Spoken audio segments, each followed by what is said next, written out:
Hi guys, in today's video I'm gonna show you pink eyeshadow tutorial.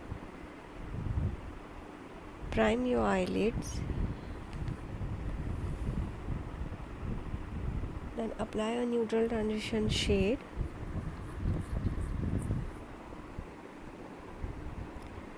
Take a light pink eyeshadow for more intensity, adding a darker shade of pink.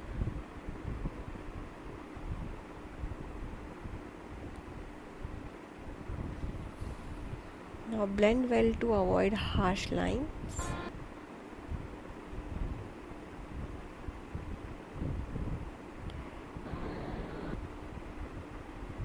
Now use a shimmery pink eyeshadow on the inner half.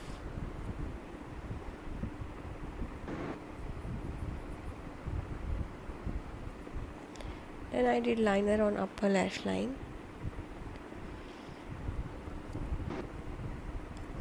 Complete the look with mascara.